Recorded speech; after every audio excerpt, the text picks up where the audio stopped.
बघा, नाशिक मध्ये तर आता एक प्रकरण खरात. आता थोडस कुठं जरा शांत झाले टेबल टेनिस वाल्याचं. टेबल टेनिस आणि वायद्रा गोळ्यावाल्याचं आता ते प्रकरण कुठं थोडस आता जरा कमी झालं.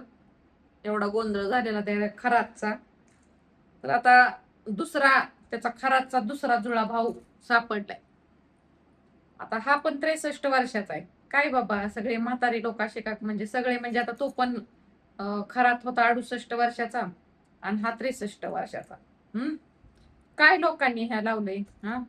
म्हातारपणी यंदा भजन वगैरे केलं पाहिजे, काय तर चांगली कामं केली पाहिजेत, पण हे थेरडे लोक दुसरंच काही करत आहेत. आता हा एक ह्याला भोंदू बाबा नाही म्हणता येणार आपल्याला, पण ह्याला एक विकृत विकृत माणूस म्हणू शकतो आपण. आता खरातचा जुळाभाऊ विकृत, खरातचा जुळाभाऊ म्हणूया, जाऊ द्या. आणि जशी खरातची स्टोरी झाली सेम तशीच ह्याची पण स्टोरी झाली. ह्याचा पण गेम ह्याच्या स्टाफ ऑफिस बॉयनी, त्याच्या ऑफिस बॉयनी केलता, पण ह्याच्या हाताखाली काम करणाऱ्या माणसाने केला. आता हा माणूस एनजीओ चालवायचा, म्हणजे नाही का, महिलांना काय म्हणते ते, व्यवसाय मार्गदर्शन, महिलांसाठी व्यवसाय मार्गदर्शन करत होता. कशाचं व्यवसाय मार्गदर्शन, काय ताटीवालं महिलांना बोलवायचं, म्हणजे महिलांना त्या निमित्ताने बोलवायचं आणि त्यांच्याशी गोड गोड बोलून इथं काम लावतो तुला, तिथं काम लावतो, ह्याच्याकडे येणाऱ्या नाही का, हिनं बऱ्याच आशा वर्कर, परत अंगणवाडी सेविका, आणि ह्यांना नाही का तुम्हाला वरती पद देतो असं तसं म्हणून त्यांना पण, अशा बायकांना पण खूप फसवलं. आणि हा विचित्र माणूस त्यांना गोड गोड बोलायचा आणि तुम्हाला बँकेचं लोन असं, म्हणजे काही काही आमिष दाखवायचा त्यांना, आणि त्यांना हॉटेलमध्ये घेऊन जायचा गोड गोड बोलून. आणि तिथं त्या बायकांना काय माहिती, हा तर त्यांचं शारीरिक शोषण पण करत होता आणि वरतून त्यांची फिल्म बनवत होता. आणि हा प्रकरण, हे प्रकार 23 वर्षापासून चालू आहे बाबा. आता हा म्हातारा 63 वर्षाचा आहे, म्हणजे 23 वर्षापासून हा म्हातारा असा करतोय, पण साधी कुणाला भनक नाही, कुणाला काय माहिती नाही. फक्त त्याच्या ऑफिस बॉय मुळे भांडाफोड, म्हणजे का वर्कर मुळे, त्याच्या ऑफिस मधले त्याचा भांडाफोड झाला. वर्करला माहित होतं की हा असा महिलांचे नाही का व्हिडिओ काढतो. आणि त्याचा व्हिडिओ कशासाठी काढत होता, कुठे विकत होता का, त्याचा शोध चालू आहे की ह्या म्हातारा, मग हे व्हिडिओ जर काढत होता तर दुसऱ्या देशात विकत होता मग ते कुणाला कसं काय इतके दिवस कळलं नसेल, 23 वर्ष बाय. आणि ह्यानं पण खरातपेक्षा थोडंच कमी रेकॉर्ड, खराचं रेकॉर्ड मोठं आहे पण हा पण म्हातारा कमी नाही. ह्याचे पण सध्या 123 व्हिडिओ सापडलेले आहेत. आणि ह्यातल्या एका म्हणजे ह्याच्या जो ऑफिसमध्ये काम करणार कामगार होता, कामगार म्हणजे वर्कर होता, वर्क करणारा, त्याच्या असिस्टंट होता, सॉरी. तर तो असिस्टंट नाही त्याला, म्हणजे सुरुवातीला कमी पैसे मागितले होते, 1000 घेत होता तो. पण नंतर त्याला कळलं की म्हातारा खूप पैसे कमवतो असं, नाही का. मग त्याने एक 12 लाख रुपयाची याला मागणी केली, नाही तर त्याचे व्हिडिओ व्हायरल करण्याची याला धमकी दिली. मग ह्या म्हाताऱ्यानं पण तोच प्लॅन केला. पोलिसात उलटी कंप्लेंट दिली की माझा असिस्टंट मला ब्लॅकमेल करतोय आणि तो माझ्याकडनं पैसे काढायला बघतोय.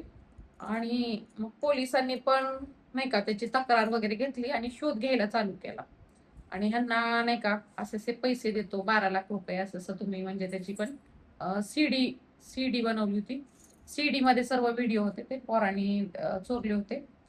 आणि तो मुलगा आणि त्याच्यावर त्याचे 4 मित्र होते, 3 मित्र होते, म्हणजे 4 जण होते. आणि पोलिसांनी पण असं जाळ केलं की असं असं ती सीडी, म्हणजे तो म्हणत होता 12 लाख रुपये द्या आणि ती सीडी घ्या, बरं त्यात सगळे जे मी व्हिडिओ होते तुला आम्ही व्हायरल करत नाही, तुला परत देऊन टाकतो. पोलिसांनी बरोबर नाही का हे केलं, फिल्डिंग लावली आणि ह्या 4घांना पकडलं. मग त्या असिस्टंटनी सगळं सांगितलं. मग अशातच एक महिला आली आणि तिनं ह्याच्या विरुद्ध एक तक्रार केली की असा असा हा माणूस, ह्यानं मला नाही का व्यवसाय वगैरे ह्याचं नोकरीचं आमिष दाखवलं होतं मुलांना लावतो नोकरी, तुझ्या मुलाला लावतो, तुला नोकरी लावतो सरकारी, असं तसं म्हणून बायांचं शोषण करत होता. एका बाईनं कंप्लेंट केली याची. मग एका बाईनं कंप्लेंट केली की मग पोलिसांनाही मिळालं ना, मग त्याला लगेच अटक केलं. मग अटक केलं की हळूहळू सगळं बाहेर पडलं ह्याचं पण. ह्या म्हातारा पण प्रत्येक बाईला नेत होता तिथं. आता असं किती तर आता एक बघा 23 वर्षात किती बायांना असं केलंय. पण बायका का अशा तो बोलत नाहीत काय माहिती. बायकांनी पण असं सहन नाही केलं पाहिजे. कारण बघा, हा माणूस तुमचा किती व्हिडिओ काढून दुसरीकडे विकत होता. तुमची दुसरी जर तो व्हिडिओ कुठं व्हायरल झाला तर किती तुमच्या इज्जतीचा पंचनामा होऊ शकतो. कशाला अशा विकृत माणसांच्या नाही का, तुम्हाला जर असं मागणी केली तर तुम्ही डायरेक्ट त्या नकार देऊन त्या पोलीस कंप्लेंट करायची ना त्याच्यावर.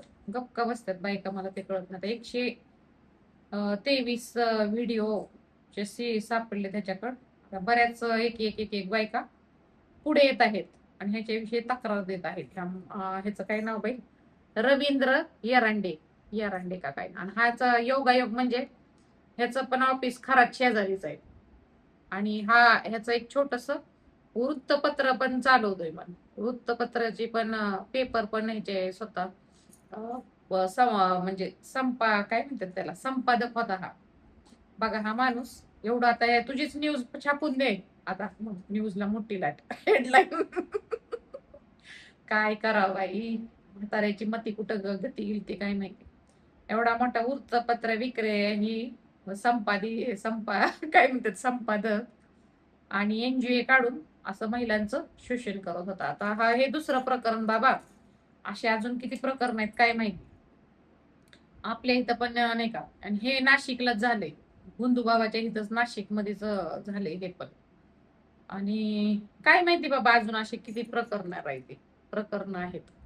अशा बाबांना खरंच नाही का चांगल्या सोशल वर्करनी अजून शोधावे आणि असले तर त्यांना पकडून द्यावे. कारण बऱ्याच बाबा महिलांबरोबर असं होत आहे.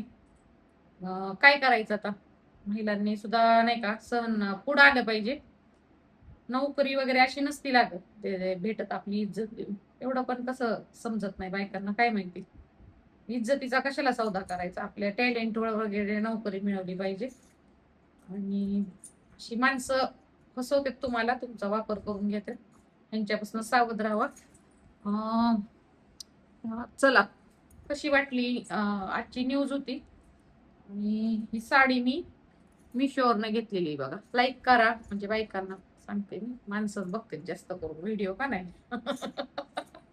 आणि जरा लाईक ते हे करत जावा, शेअरचं बटन हायपर म्हणून एक काहीतरी आहे बघा, ते पॉइंट द्यायचे, ते पॉइंट देत जावा. म्हणजे जास्तीत जास्त लोकांपर्यंत व्हिडिओ शेअर होतो. काय होतं, व्हिडिओ बनवायचं की यायचं म्हटलं की लाईव्हला यायचं राहतं ना. त्याच्यामुळं जाऊ द्या. कसं आहे, मला ह्या चॅनलला पण माझा मॉनिटाईज आहे ना, तिकडं पण मला व्हिडिओ बनवायला लागतो. Okay, bye bye, take care.